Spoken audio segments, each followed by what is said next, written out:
Бәріңізге сәлем. Бүгін біз вулкан деген пирог жасайтын боламыз. Ол үшін бір жұмыртқамызды жарып алып, үстіне қантымызды салып, венчикпен араластырамыз.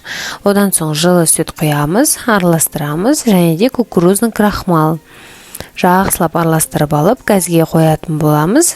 Жай отта қайнатамыз. Осылай қоюлану керек. Қоюланғаннан соң үстіне сары майымызды салатын боламыз. Міне осындай болу керек. Бұл біздің креміміз болады. Және де бетін жауып қойып қоямыз. Ол суы керек. Енді 4 жұмыртқаны жарып аламыз. Және де қантымызды саламыз, араластырып аламыз. Одан соң сұйық май және де сүтімізді құямыз. Және де жақсылап араластырып алатын боламыз. Енді какао разрыхитель ұнымызды салып, тесто дайындаймыз. Осылай 3 бөлікке бөліп алып құйып шығамын.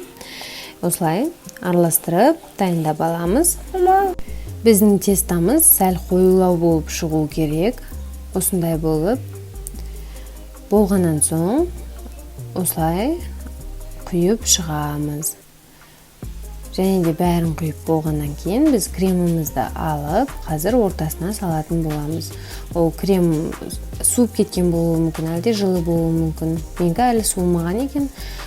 Осылай құйып аламыз ортасына, және де 180 градуста пісіреміз. Міне осындай болып шықты, прям көтеріліп. Әсемдік үшін шоколадты ерітіп аламын, және де осылай бетіне жағып шығатын боламын. Айналдырып, одан соң үстіне жаңғақтар себеміз. Өздеріңіздің қалауларыңыз бойынша әсемдесеңіздер болады.